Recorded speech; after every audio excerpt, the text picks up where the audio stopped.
As I was saying, perfect lead up to SummerSlam and SmackDown this week.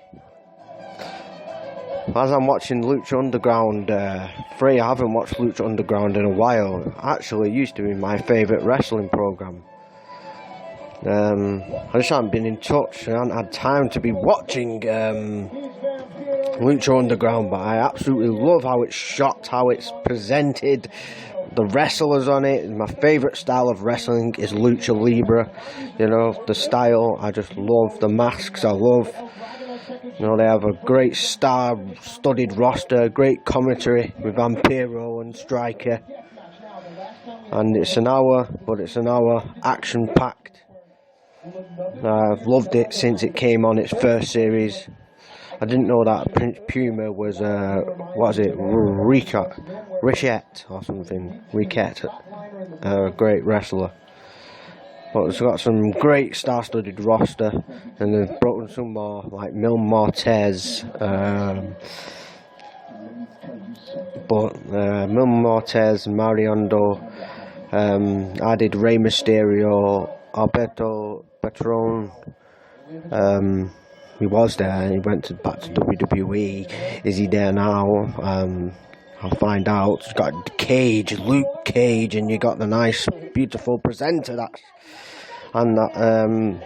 Mil Mortez's disciple woman. That's really, I'd probably shag her 24/7 because she's just that fit. I'd love her to kiss me to death. Oh, Texicano, I remember Texicano. He is a great star. Now, talking about SmackDown.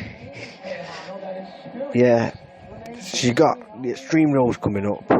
So the stage is set for SummerSlam. And then you got the Money in the Bank, which is another big pay-per-view. It's going to be a star-studded 6-man matchup. You've got Dolph Ziggler, Nakamura, AJ Styles, Baron Corbin, who I want to win. You got Kevin Owens, and you got Sami Zayn.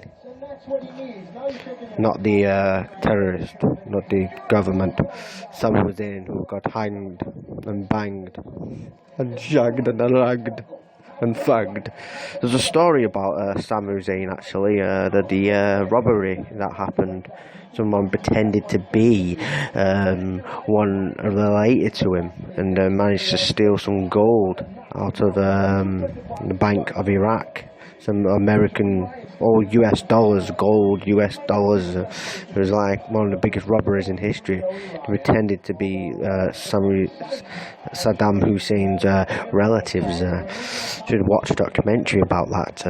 It's a really great robbery.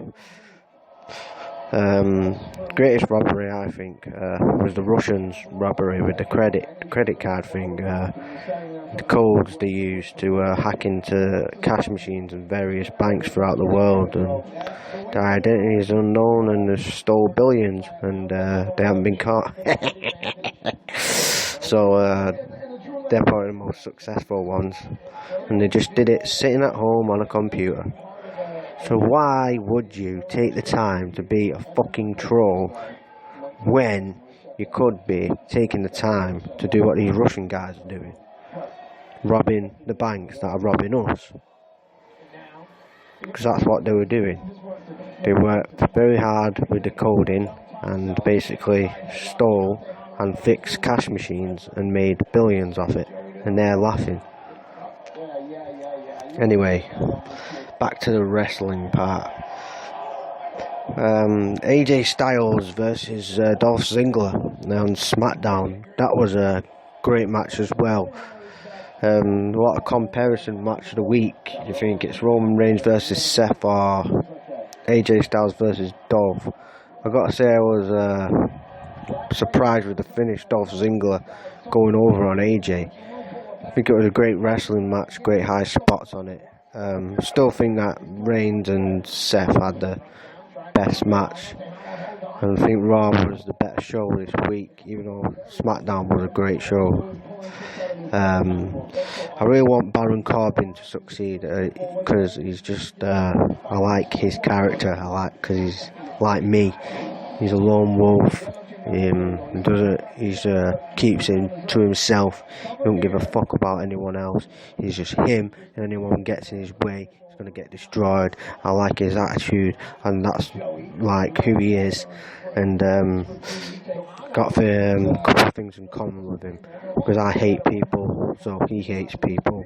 So it's a very I like Baron Corbin. I know their tag team wouldn't last with Kevin Owens. It started off with the tag team match, which was great, and then you had the Usos that have completely done a great thing with the character. Because we weren't getting into the face paint characters were good, but you see the crowd was slowly booing them. Now they're going into like the reality-based Samoan gang type characters. Still got good promos and deserve to be tag team champions.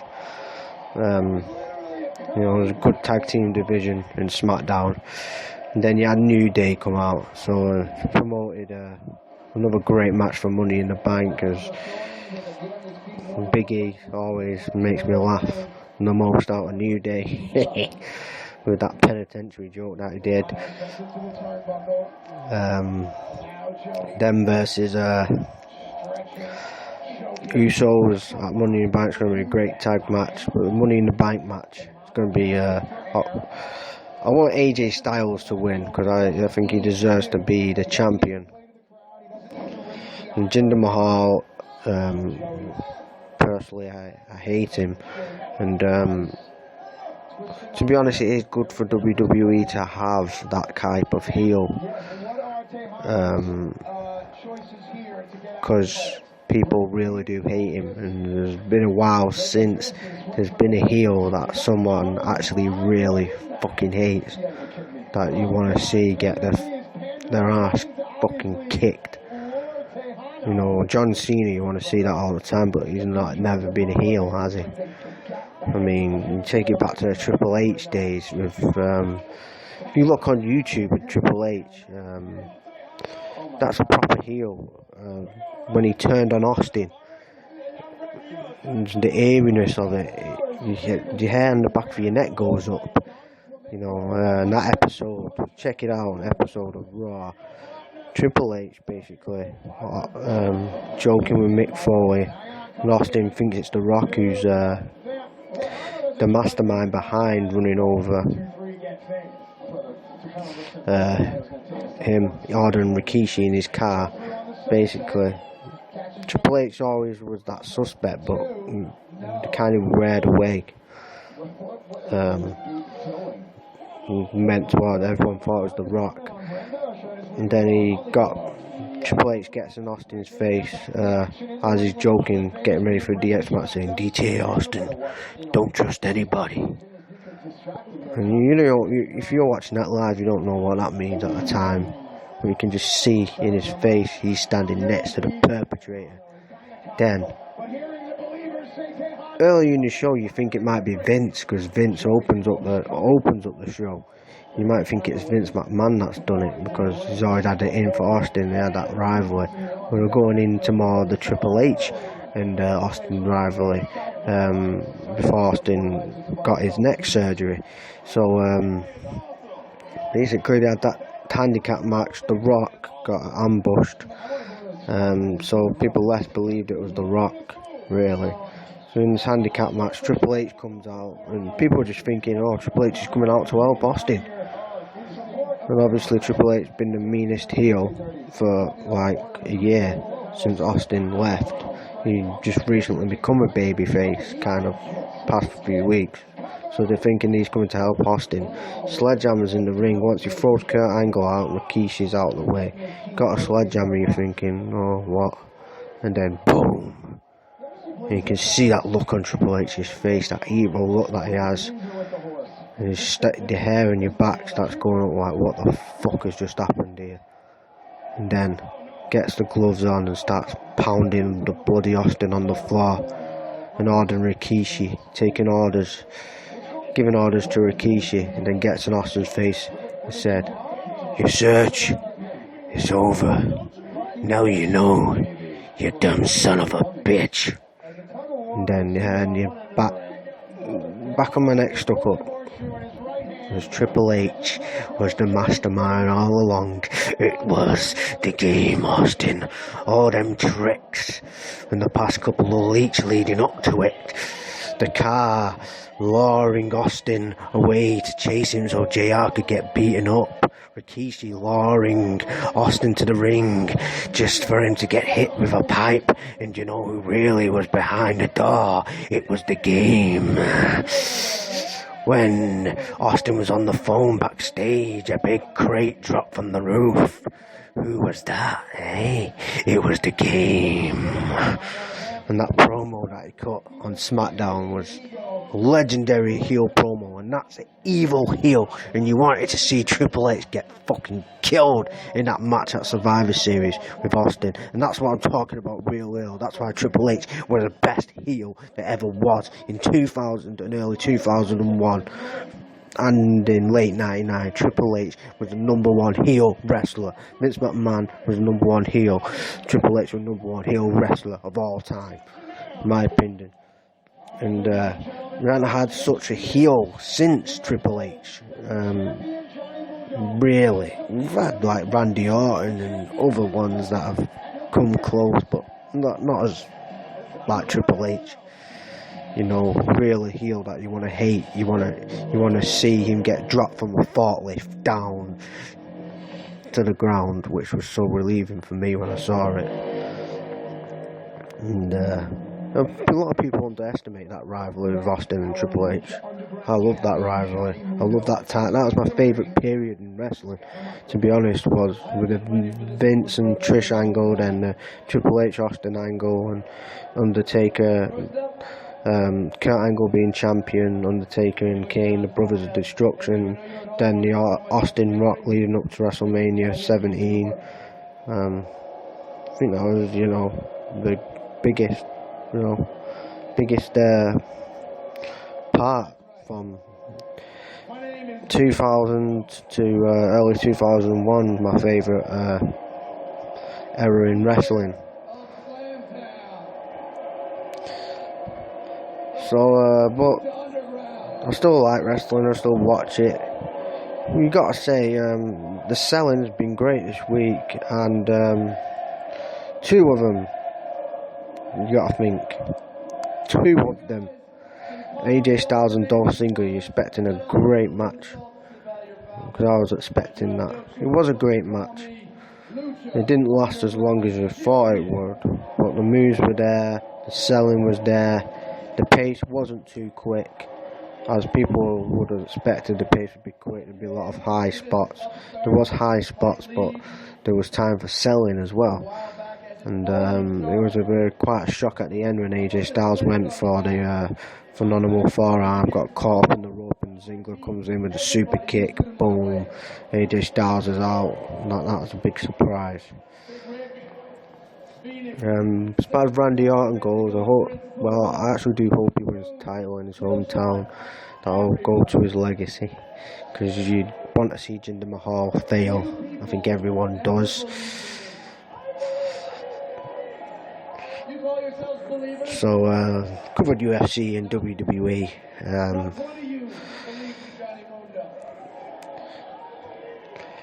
With this podcast, whether you like it or not, it's just me wabbling on a bunch of bullshit. And that's what I do every week of my life. Mistake after mistake, every single day. That's what I'm about. I have to send things off now. I've been up all night because I've been asleep. My sleeping pattern sometimes gets wrong, weird, heard, meared, feared. I fucking don't know, but whatever it is, I feel like the moon has sparked my hallucinations of the magical mushroom. All the drugs that I consumed, all the magic mushrooms that I went into the field and ate. You should have seen the adventures that I went on with my dog, through the dark of the valleys of the death donkey, to Eden, to all the fields where I picked the mushrooms, mixed them up in my hot chocolate, and had a lovely, lovely mushroom experience. As far as cannabis goes, I'll get into cannabis in my future podcast. I'll get into my running away from boarding school, all the stories. You're gonna fucking love it.